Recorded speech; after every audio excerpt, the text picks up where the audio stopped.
আজকে আমি বানিয়েছিলাম মাটন কষা। মাটনগুলোকে ভালো করে ধুয়ে পরিষ্কার করে নিয়ে তারপর ওর মধ্যে সর্ষের তেল, হলুদ আর লবণ মাখিয়ে রেখে দিয়েছিলাম। ও হ্যাঁ, আমি একটু আদা আর রসুন বাটাও মাখিয়ে রেখে দিয়েছিলাম, ওই ভিডিওটা করতে ভুলে গেছি। খানিকক্ষণ 1 ঘন্টা মতো রেখে দিয়েছিলাম। আমি আজকে মাটনগুলো পুরো কড়াইতেই রান্না করব। এবার আলুর মধ্যে হলুদ গুঁড়ো আর লবণ স্বাদ মতো দিয়ে সে ভালো করে মেখে নিলাম, আর বাকি সব মশলা আমি একসঙ্গে গুছিয়ে রেখে দিয়েছিলাম যাতে রান্না করতে সুবিধা হয়। আর পুরো রান্নাটা আমি আজকে সর্ষের তেলেই করব। আর প্রথমে কড়াইতে সর্ষের তেল গরম করে নিয়েছিলাম।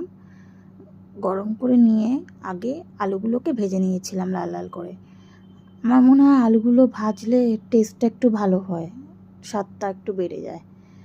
তো আলুগুলোকে ভেজে তারপরে একটু লাল লাল হয়ে গেলে তুলে নিয়েছিলাম। তুলে নিয়ে ওই তেলের মধ্যেই দারচিনি, এলাচ, লবঙ্গ আর 3টে শুকনো লঙ্কা আর 3টে তেজপাতা ফোড়ন দিয়ে 20 সেকেন্ড মতো নাড়িয়ে নিয়েছিলাম।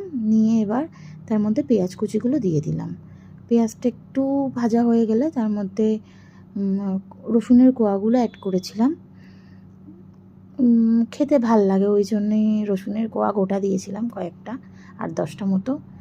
তারপরে ওর মধ্যে পেঁয়াজ বাটা, রসুন বাটা, আদা বাটা দিয়ে ভালো করে কষাচ্ছিলাম অল্প অল্প জল দিয়ে, যতক্ষণ না তেলটা ছেড়ে যায় ততক্ষণ। এবার তেল ছেড়ে গেলে ওর মধ্যে হলুদ গুঁড়ো, লঙ্কা গুঁড়ো, ঝাল লঙ্কা গুঁড়ো, কাশ্মীরি লঙ্কা গুঁড়ো, ধনে গুঁড়ো, জিরের গুঁড়ো সব দিয়ে, আর একটুখানি গরম মশলার গুঁড়োও দিয়েছিলাম আমি রান্নার আগে, আর মধ্যেও একটু গরম মশলার গুঁড়ো দিয়ে আবার শেষেও দিই, আর কাঁচা লঙ্কা দিয়ে পরিমাণ মতো লবণ আর চিনি দিয়ে ভালো করে অল্প অল্প করে জল দিয়ে কষিয়ে নেব যতক্ষণ না তেল ছেড়ে যায় মশলা থেকে মোটামুটি তেল ছেড়ে গেলে একটুখানি করে জল দিয়ে একটু বেশিক্ষণ ধরে কষিয়ে নেব।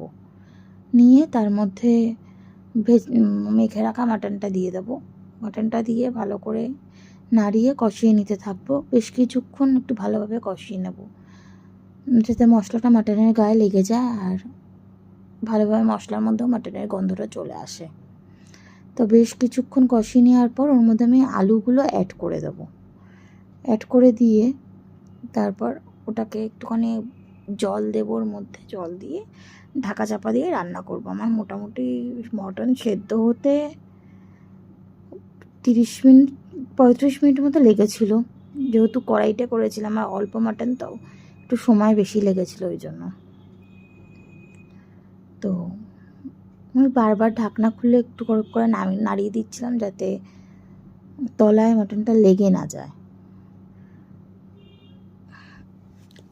ঢাকা দিয়ে রান্না করে নেওয়ার পর আলুগুলো সেদ্ধ হয়ে গেছিলো বলে তুলে রেখে দিয়েছিলাম আগে যাতে গলে না যায়। আবার মাটনটা কষা হয়ে গেলে আলুগুলো দিয়ে দেবো যাতে আলুর মধ্যে ফ্লেভারটা ঢুকে যায়, কারণ আগে থেকে আলুগুলো সেদ্ধ হয়ে গেছিলো বলে তুলে রেখেছিলাম ওই জন্য।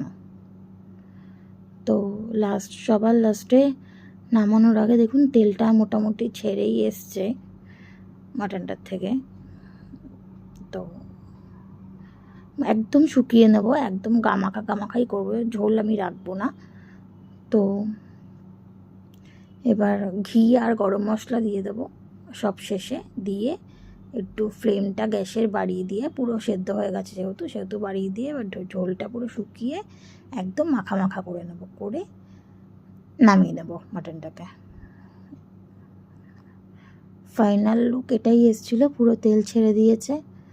বাটিতে ঢালার পরে লুকসটা দেখুন কেমন লাগছে। ভালো লাগলে লাইক করবেন, শেয়ার করে দেবেন আর কমেন্ট করে দেবেন।